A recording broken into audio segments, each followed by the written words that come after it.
የጌታችን የኢየሱስ ክርስቶስ ወንጌል ቅዱስ ሉቃስ እንደጻፈው። ምዕራፍ 19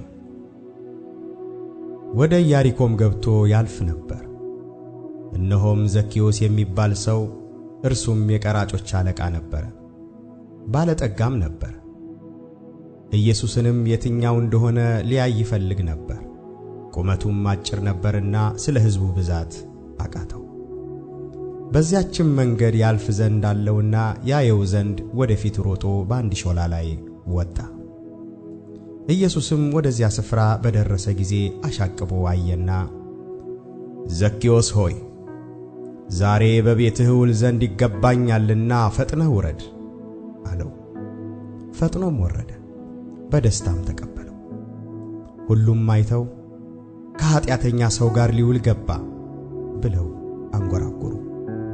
ዘኬዎስ ግን ቆሞ ጌታን፣ ጌታ ሆይ ካለኝ ሁሉ እኩሌታውን ለድሆች እሰጣለሁ፣ ማንንም በሐሰት ከስሼ እንደሆን 4 እጥፍ እመልሳለሁ አለው። ኢየሱስም እርሱ ደግሞ የአብርሃም ልጅ ነውና ዛሬ ለዚህ ቤት መዳን ሆኖለታል፣ የሰው ልጅ የጠፋውን ሊፈልግና ሊያድን መጥቶአልና አለው። እነርሱም ይህን ሲሰሙ ወደ ኢየሩሳሌም መቅረቡ ስለሆነ የእግዚአብሔር መንግሥት ፈጥኖ ሊገለጥ እንዳለው ስለመሰላቸው ምሳሌ ጭምር ተናገረ። ስለዚህም እንዲህ አላቸው፣ አንድ መኮንን ለራሱ መንግሥት ይዞ ሊመለስ ወደ ሩቅ አገር ሄደ። 10 ባሮቹንም ጠርቶ 10 ምናን ሰጣቸውና እስክመጣ ድረስ ነግዱ አላቸው። ያገሩ ሰዎች ግን ይጠሉት ነበርና ይህ በላያችን ሊነግስ አንወድም ብለው በኋላው መልእክተኞችን ላኩ። መንግሥትንም ይዞ በተመለሰ ጊዜ ገንዘብ የሰጣቸውን እነዚህን ባሪያዎች ነግደው ምን ያህል እንዳተረፉ ያውቅ ዘንድ እንዲጠሩለት አዘዘ። የፊተኛውም ደርሶ ጌታ ሆይ ምናንህ 10 ምናን አተረፈ አለው። እርሱም መልካም አንተ በጎ ባሪያ፣ በጥቂት የታመንክ ስለሆንክ በ10 ከተማዎች ላይ ሥልጣን ይሁንልህ አለው። ሁለተኛውም መጥቶ ጌታ ሆይ ምናንህ 5 ምናን አተረፈ አለው።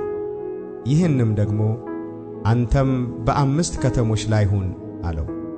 ሌላውም መጥቶ ጌታ ሆይ በጨርቅ ጠቅልዬ የጠበቅኳት ምናንህ እነሆ ፈርቼሃለሁና ጨካኝ ሰው ስለሆንክ ያላኖርኸውን ትወስዳለህ፣ ያልዘራኸውንም ታጭዳለህ አለው።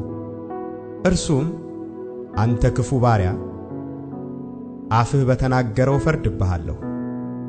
እኔ ያላኖርሁትን የምወስድና ያልዘራሁትንም የማጭድ ጨካኝ ሰው እንደሆንሁ አውቀህ ምነው ገንዘቤን ለለዋጮች አደራ ያልሰጠኸው? እኔም መጥቼ ከትርፉ ጋር እወስደው ነበር አለው።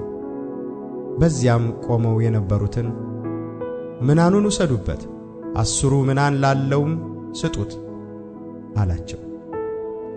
እነርሱም ጌታ ሆይ 10 ምናን ላለው አሉት። እላችኋለሁ ላለው ሁሉ ይሰጠዋል፣ ከሌለው ግን ያው ያለውስ እንኳ ይወሰድበታል። ነገር ግን እነዚያን በላያቸው ልነግስ ያልወደዱትን ጠላቶቼን ወደዚህ አምጧቸው፣ በፊቴም እረዷቸው። ይህንም ከተናገረ በኋላ ወደ ኢየሩሳሌም ሲወጣ ይቀድማቸው ነበር። ደብረ ዘይትም በሚባል ተራራ አጠገብ ወዳሉት ወደ ቤተ ፋጌና ወደ ቢታንያ በቀረበ ጊዜ በፊታችሁ ወዳለች መንደር ሂዱ፣ ወደ እርሷም ገብታችሁ ከሰው ማንም ገና ያልተቀመጠበት ውርንጫ ታስሮ ታገኛላችሁ፣ ፈታችሁም አምጡት።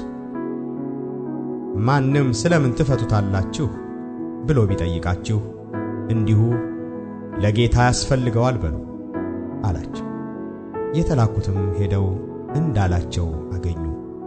እነርሱም ውርንጫውን ሲፈቱ ጌቶቹ ውርንጫውን ስለምን ትፈቱታላችሁ አሏቸው። እነርሱም ለጌታ ያስፈልገዋል አሉ። ወደ ኢየሱስም አመጡት። በውርንጫውም ላይ ልብሳቸውን ጭነው ኢየሱስን አስቀመጡት።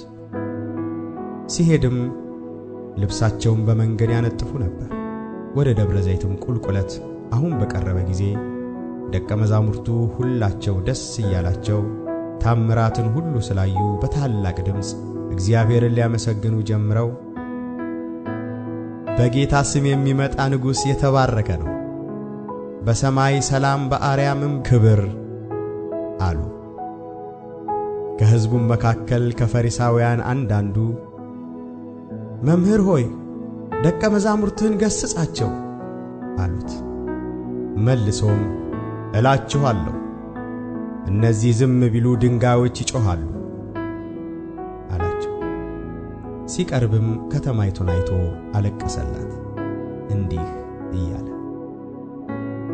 ለሰላምሽ የሚሆነውን በዚህ ቀን አንቺስ እንኳ ብታውቂ፣ አሁን ግን ከዓይንሽ ተሰውሯል። ወራት ይመጣብሻልና ጠላቶችሽም ቅጥር ይቀጥሩብሻል፣ ይከቡሻልም፣ በየበኩሉም ያስጨንቁሻል። አንቺንም በአንቺ ውስጥ የሚኖሩትን ልጆችሽን ወደ ታች ይጥላሉ። በአንቺ ውስጥም ድንጋይ በድንጋይ ላይ አይተውም፣ የመጎብኘትሽን ዘመን አላወቅሽምና። ወደ መቅደስም ገብቶ በእርሱ የሚሸጡትን የሚገዙትንም ያወጣ ጀመር። እርሱም ቤቴ የጸሎት ቤት ይሆናል ተብሎ ተጽፏል፣ እናንተ ግን የወንበዴዎች ዋሻ አደረጋችሁት አላቸው። ዕለት ዕለትም በመቅደስ ያስተምር ነበር። ነገር ግን የካህናት አለቆችና ጻፎች የሕዝቡ ታላላቆችም ሊገድሉት ይፈልጉ ነበር፣ የሚያደርጉበትንም አጡ፣ ሕዝቡ ሁሉ ሲሰሙት ተንጠልጥለውበት ነበርና።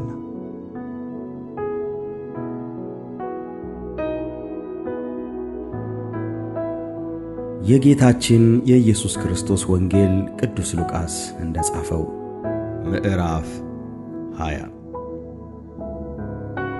አንድ ቀን ሕዝቡን በመቅደስ ሲያስተምር ወንጌልም ሲሰብክላቸው የካህናት አለቆችና ጻፎች ከሽማግሌዎች ጋር ወደ እርሱ ቀረቡና እስኪ ንገረን፣ እነዚህን በምን ሥልጣን ታደርጋለህ?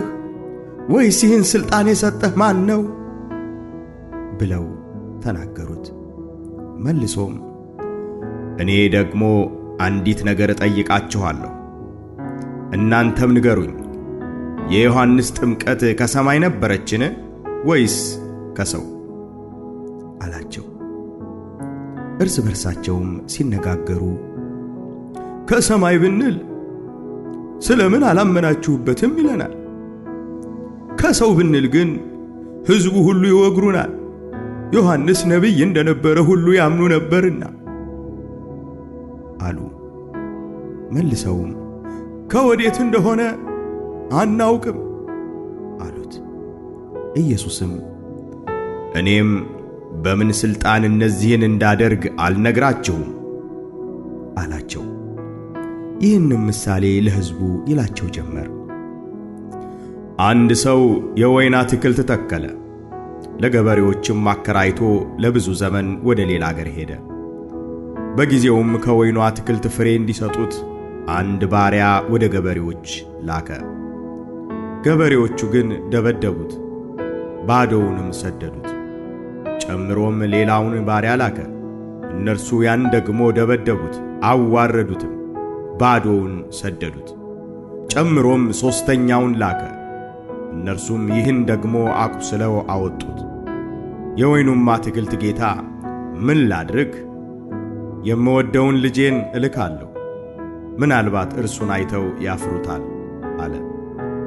ገበሬዎቹ ግን አይተው እርስ በርሳቸው ሲነጋገሩ ወራሹ ይሄ ነው፣ ርስቱ ለእኛ እንዲሆን ኑ እንግደለው አሉ።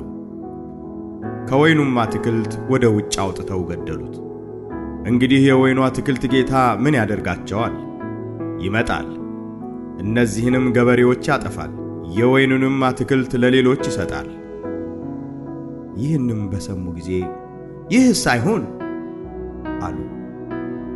እርሱ ግን ወደ እነርሱ ተመልክቶ እንግዲህ ግንበኞች የናቁት ድንጋይ እርሱ የማዕዘን ራስ ሆነ ተብሎ የተጻፈው ይህ ምንድን ነው? በዚያም ድንጋይ ላይ የሚወድቅ ሁሉ ይቀጠቀጣል፣ የሚወድቅበትም ሁሉ ግን ይፈጨዋል አለ። የካህናት አለቆችና ጻፎችም ይህን ምሳሌ በእነርሱ ላይ እንደተናገረ አውቀው በዚያች ሰዓት እጃቸውን ሊጭኑበት ፈለጉ። ነገር ግን ሕዝቡን ፈሩ። ሲጠባበቁም ወደ ገዢ ግዛትና ሥልጣን አሳልፈው እንዲሰጡት ጻድቃን መስለው በቃሉ የሚያጠምዱትን ሸማቂዎች ሰደዱበት። ጠይቀውም መምህር ሆይ እውነትን እንድትናገር እንድታስተምር ለሰው ፊት እንዳታደላ እናውቃለን። በእውነት የእግዚአብሔርን መንገድ ታስተምራለህ እንጂ ለቄሳር ግብር ልንሰጥ ተፈቅዶአልን ወይስ አልተፈቀደም አሉት። እርሱ ግን ተንኰላቸውን ተመልክቶ ስለምን ትፈትኑኛላችሁ? 1 ዲናር አሳዩኝ፣ መልኩ ጽሕፈቲቱስ የማን ነው አላቸው። መልሰውም የቄሳር ነው አሉት።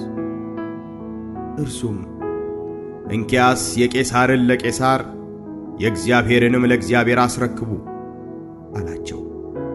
በሕዝቡም ፊት በቃሉ ሊያጠምዱት አልቻሉም። በመልሱም እየተደነቁ ዝም አሉ። ትንሣኤ ሙታንንም የሚክዱ ከሰዶቃውያን አንዳንዶቹ ቀርበው ጠየቁት እንዲህ ሲሉ መምህር ሆይ ሙሴ ሚስት ያለችው የአንድ ሰው ወንድም ልጅ ሳይወልድ ቢሞት ወንድሙ ሚስቱን አግብቶ ለወንድሙ ዘር ይተካ ብሎ ጻፈልን። እንግዲያስ 7 ወንድማማች ነበሩ። የፊተኛው ሚስት አግብቶ ልጅ ሳይወልድ ሞተ። ሁለተኛውም አገባት፣ ሦስተኛውም እንዲሁ፣ 7ቱም ደግሞ ልጅ ሳይተው ሞቱ። ከሁሉም በኋላ ሴቲቱ ደግሞ ሞተች። እንግዲህ 7ቱን አግብተዋታልና ሴቲቱ በትንሣኤ ከነርሱ ለማናቸው ሚስት ትሆናለች? ኢየሱስም መልሶ እንዲህ አላቸው፣ የዚህ ዓለም ልጆች ያገባሉ፣ ይጋባሉ። ያን ዓለምና ከሙታን ትንሣኤ ሊያገኙ የሚገባቸው እነዚያ ግን አያገቡም አይጋቡምም፣ እንደ መላእክት ናቸውና ሊሞቱም ወደፊት አይቻላቸውም። የትንሣኤም ልጆች ስለሆኑ የእግዚአብሔር ልጆች ናቸው። ሙታን እንዲነሱ ግን ሙሴ ደግሞ በቁጥቋጦው ዘንድ ጌታን የአብርሃም አምላክ የይስሐቅ አምላክ የያዕቆብ አምላክ በማለቱ አስታወቀ። ሁሉ ለእርሱ ሕያዋን ስለሆኑ የሕያዋን አምላክ ነው እንጂ የሙታን አይደለም። ከጻፎቹም አንዳንዶቹ መልሰው መምህር ሆይ መልካም ተናገር አሉት። ወደፊትም አንድ ነገርስ እንኳ ሊጠይቁት አልደፈሩ። እንዲህም አላቸው፣ ክርስቶስ የዳዊት ልጅ ነው እንዴት ይላሉ?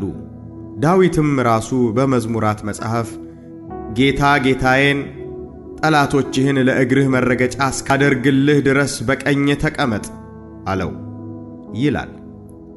እንግዲህ ዳዊት ጌታዬ ብሎ ይጠራዋል፣ እንዴትስ ልጁ ይሆናል? ሕዝቡ ሁሉ ሲሰሙ ደቀ መዛሙርቱን ረጃጅም ልብስ ለብሰው መዞር ከሚፈልጉ በገበያም ሰላምታ በምኵራብም የከበሬታ ወንበር በምሳም የከበሬታ ስፍራ ከሚወዱ ከጻፎች ተጠበቁ።